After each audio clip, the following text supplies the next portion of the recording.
Reka nkubaze gatoya, ese uramutse wari ufite amafaranga waba uri kugenda mu nzira ukata, waba ukigera iwanyu ukisakasa kugahita ubona umuntu warurema ideni aje kukwishyuza, yaba cyahagaze na nyiri ibyondo agahita ateza amaje kukwishyuza y'ukwezi, mu gihe cyahagaze ugahita ubona umwana avuye ku ishuri aje ari kuvuga ngo banyirukane amafaranga y'ishuri, wabigenza gute?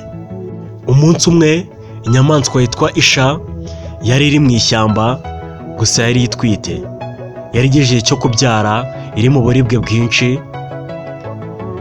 Mu gihe cyari kigeze cy'umugoroba, inkuba zatangiye gukubita, bigaragara yuko yagiye kugwa imvura. Kubw'umwaku inkuba zarakubise zitwika ishyamba ritangira kugurumana. Isha nta kindi kintu yagombaga gukora usibye kuva muri iryo shyamba igahunga. Mu guhunga kwayo rero ihungana uburibwe bwinshi, yerekeza ku iriba ryari hafi aho ngaho hirya y'ishyamba. Nta kindi cyari kijyanye cyari ukunywa amazi kugira ngo inatora agatege irebe yuko yabyara, cyane ko yari ifite amezi yenda kubyara. Ubwo yari irimo iranywa amazi, yanywaga ifite uburakari bwinshi, ibabaye cyane, kubera yuko yatekerezaga yuko nta handi hantu ifite ho guhungira aho kuba, kubera ko inzu yari isanzwe ibamo yari yahiye kubera inkuba zari zakubise.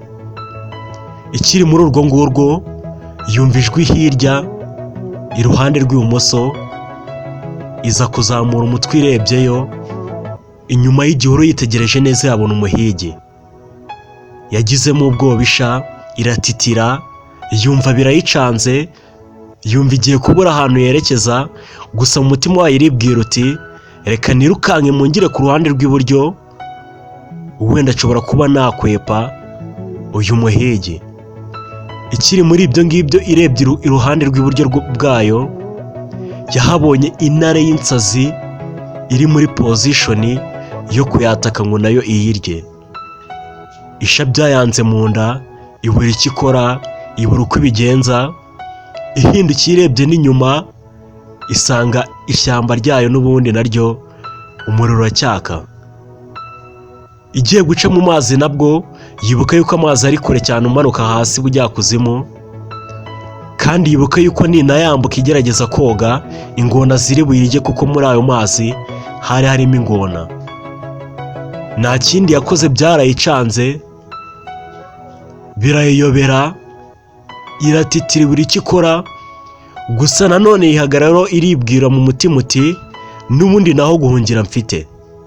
Yaba iruhande rwanjye rw'iburyo hari intare, ibumoso hari umuhigi, inyuma ho nakirukiye ishyamba riri gushya, ndetse n'imbere yanjye ho nagaciye nyuze mu mazi, ingona zahita zindya zikandya bunguri. Birayicanga, iravuga uti n'ubundi ntacyo nakora, reka ngume ninywera amazi. Yigirira icyizere, ubwoba burashira, iravuga uti kanywa amazi n'ubundi mebero urwaje, naho nacikira ubwo uramfata mbere aba ari burya. Iguma kwinywera amazi, nta kintu na kimwe yitayeho. Umuhigi wari uri ku ruhande rw'ibumoso yafoye umuheto neza cyane ashaka kuyirasa, bitewe n'inkuba zakubitaga ndetse n'imvura yarimo iragwa yenda kugwa. Yarekuye umwambi, mu kuwurekura umwambi uhusha isha, uragenda ufata intare. Ukimara gufata intare umwambi, intare nayo nta kindi yakoze, yarebye aho umwambi uturutse, ibona ni umuntu uwurashe ariwe muhigi. Nta kindi yahise yibagirwa kwataka isha, ahubwo igenda isanga umuntu yirashe. Umuhigi nawe abonye intare ije imusanga, nta kindi agomba gukora usibye gukuramo akarenge ke kugira ngo akize amagara ye. Arirukanka, intare iramukurikira. Isha mu gusoza kunywa amazi, bitewe n'uko imvura yari irimo iragwa, yarebye iruhande rw'ibumoso ibona umuhigi ntawe ugihari, irebye hirya ibona nta ntare igihari, ihindukiye irebye inyuma y'ishyamba nabwo mu ishyamba isanga imvura yajimije umuriro. Isha nta kindi yagombaga gukora, yagiye gushaka ahantu hari umwanya mwiza wo kugira ngo ibyarire muri uwo mwanya. Irabyara, ibintu byose bigenda neza nta kibaye.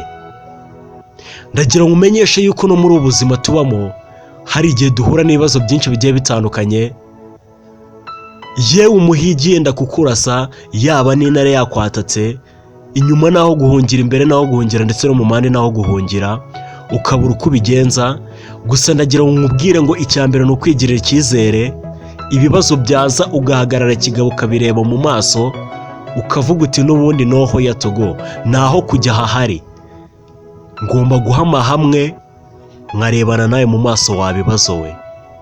Ubundi ibibazo byakuziye ari byinshi bitandukanye, ntacyo ufite cyo gukora, inama nakugira ni uko wicara hamwe ugatuza ukabyihorera gake gake, byo ubwabyo bigenda byiyitaho, kimwe kikemura mu buryo utakekaga, ikindi nacyo kikikemura bitewe no kwigirira icyizere no kumva yuko nta kintu ugomba kuba, kandi ukumva yuko byanga bikunda ibyo bibazo ugomba kubicamo, nta hantu wabihungira, ugomba guhangana nabyo. Iyi ni Hozaho TV, njye wumvaga ndihozaho, kanda subscribe tuye tubana buri munsi, siga comment, kanda like, ukore na share kugira ngo iyi video igere ku bantu benshi, tuye twibanira everyday buri munsi. Thank you.